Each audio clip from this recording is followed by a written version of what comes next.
Hi everyone, welcome back to the channel. I'm in a place called Halibut Point State Park, which is on Cape Ann, way up past Rockport. And this is a good location in the winter for overwintering ducks. And it's actually got a lot of habitat for land birds as well. So it might be a good place to pick up a winter finch or something like that.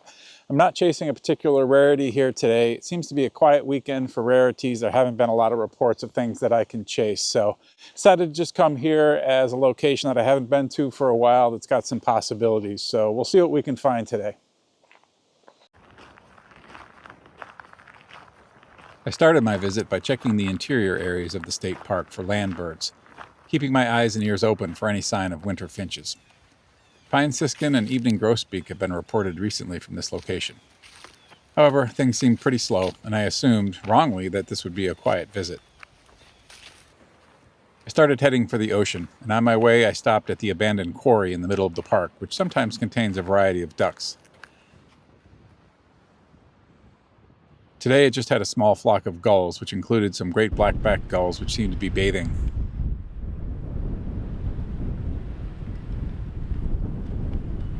This one was really splashing around vigorously and seemed to be having a good time.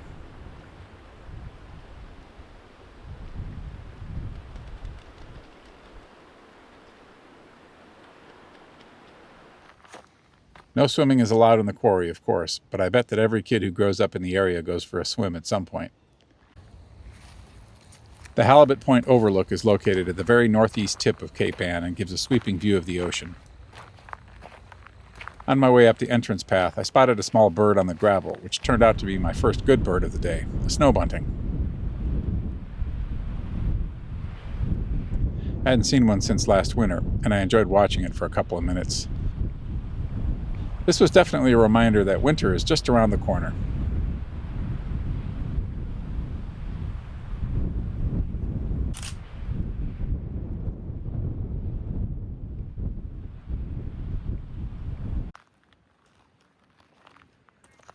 As I made my way over to the edge of the overlook, I noticed that a lot of birds were flying by along the edge of the ocean. And not just any birds, they were Northern Gannets, ocean birds that normally stay well offshore.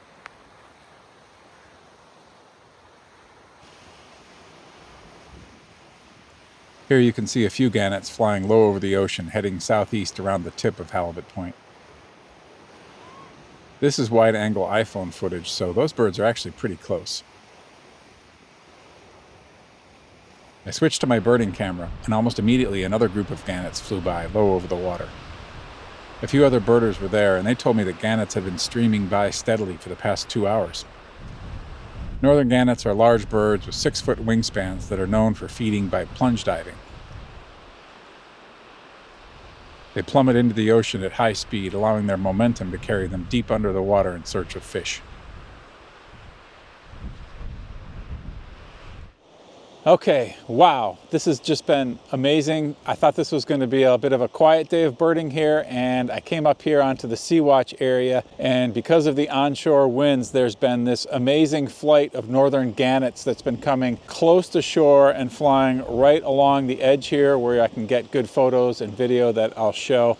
I've never seen so many gannets before. I think I'm probably going to end up putting something like 1,000 on my checklist. I've been here for about half an hour now, and I've never seen them so close before, except a couple of times from a boat, but I've never seen them so close from shore.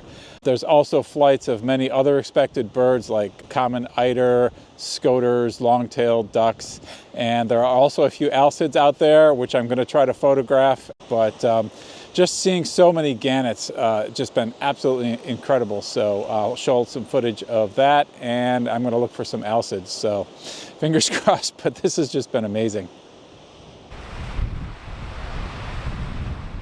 It was a real treat seeing the gannets fly by so close, and I spent about an hour just watching them. They're graceful birds with powerful flight, and you can see how their head and bill have a very streamlined shape to accommodate high-speed entry into the water when they're plunge diving. Many of the gannets were flying so close to the surface that their wingtips occasionally touched the water.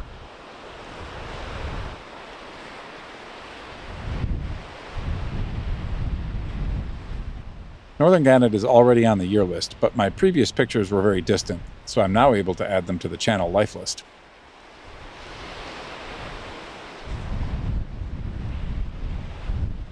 Like many gulls, gannets take 4 years to molt into their adult plumage, so I saw a variety of immature plumages. This one with all black on the top of the wings is a second-year bird. This one here with a mottled appearance is a third-year bird. And this all-dark individual is a first-year bird.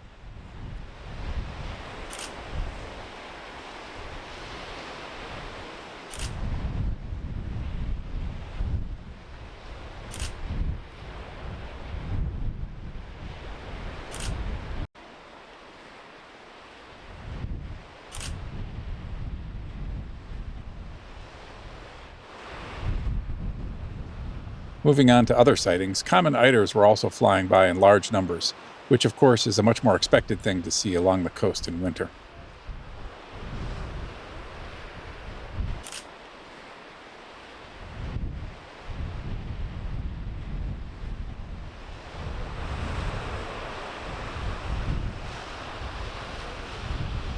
Here's a flock of a few hundred common eider flying around Halibut Point.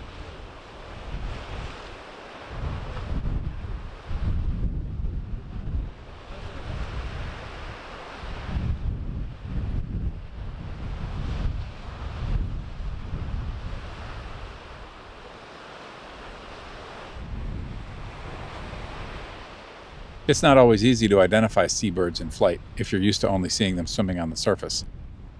Can you identify these smaller birds with dark wings and light-colored bodies?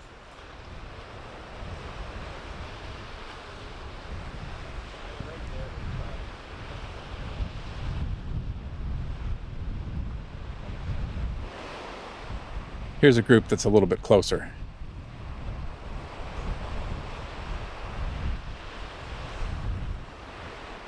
These are long-tailed ducks.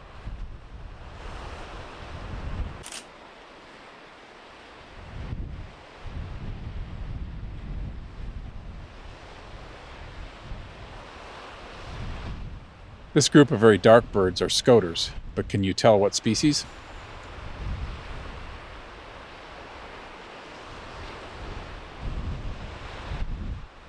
I was thinking black scoter, but when I downloaded my video and photos, I saw that they were actually surf scoters. Here you can see the white patch on the back of the head that's diagnostic for a male surf scoter.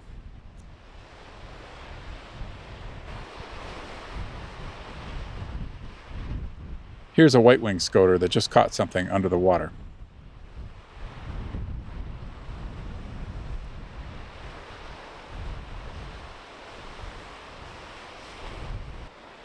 And just to complete the scoter trifecta, here's a female black scoter. A few double-crested cormorants also flew by, adding to the variety.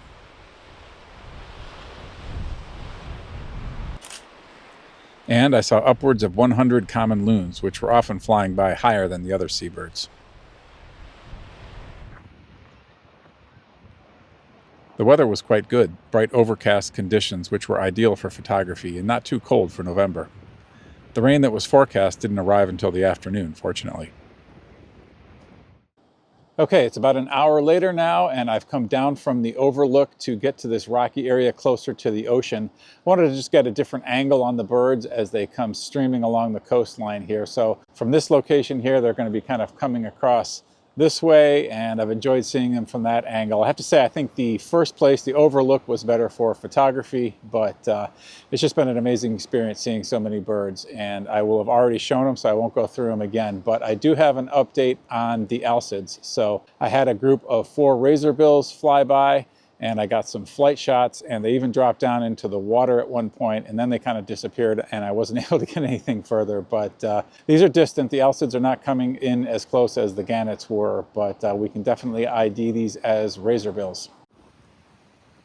Most alcids have black and white plumage, rounded stubby bodies, and short wings.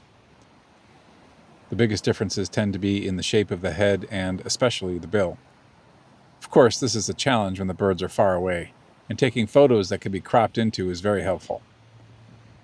Razorbills have large heads and large, thick bills, which you can see in this photo.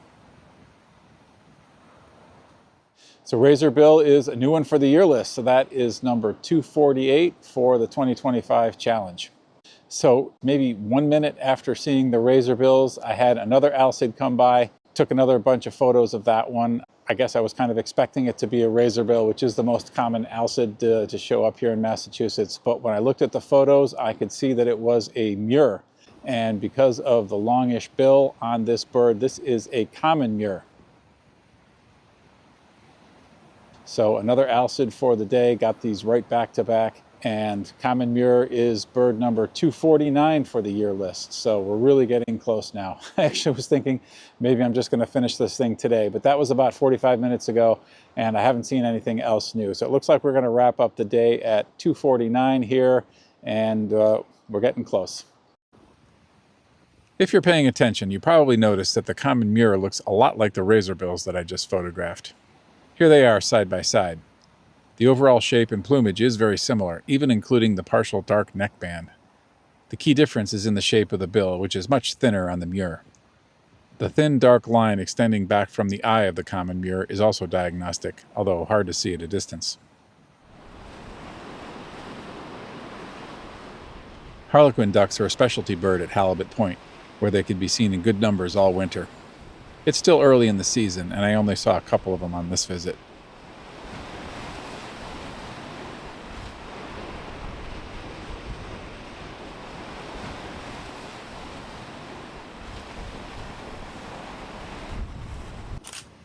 I had a nice close flyby of these red-breasted mergansers while I was standing close to the water. I was using a fast shutter speed of 1/2000th of a second all day, which resulted in sharp but occasionally grainy images, especially when cropping in. This merlin was a nice surprise. I had actually seen it earlier in the day out over the water chasing and harassing a group of long-tailed ducks. Since long-tailed ducks weigh more than 3 times as much as merlins, I suspect it was just being aggressive rather than actually hunting for food.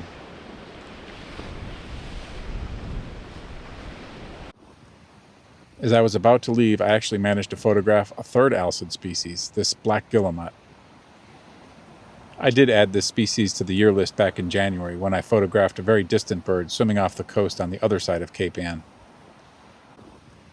These photos here are pretty bad, but they still represent an upgrade over the previous photos, as you can see more field marks on the bird. Okay, it's been a great morning here at Halibut Point. I'm headed back to my car now to drive home, but before I wrap up this video, I just wanted to have a little report from my home patch. We've had a couple of good birds show up on Horn Pond, out on the main pond, and so I thought I'd just report those quickly here at the end of the video. So the first one of those was a long-tailed duck, and you know, I'm often seeing those in saltwater in the ocean when I'm on the coast, but that's quite a rare bird inland. I think I've seen about 3 of them at Horn Pond over the years, so it was really nice when this one showed up. Pictures are not great, never got too close, unfortunately. The second bird that showed up at my home patch that I did get some good video of was a horned grebe. Once again, that's a rare bird inland in Massachusetts, and I've probably seen maybe also 3 or 4 of those over the years at Horn Pond. Don't see them every year. This one was pretty distant at first, but I moved around and it kind of came into the sheltered cove at the edge of the pond here. And I finally did end up with some nice shots and some nice clips of this horned grebe at Horn Pond.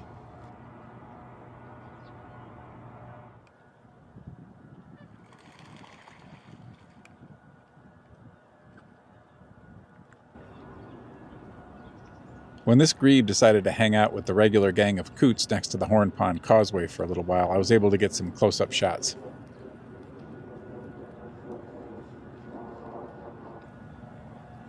You never know what'll show up at my home patch, especially in the late fall and winter.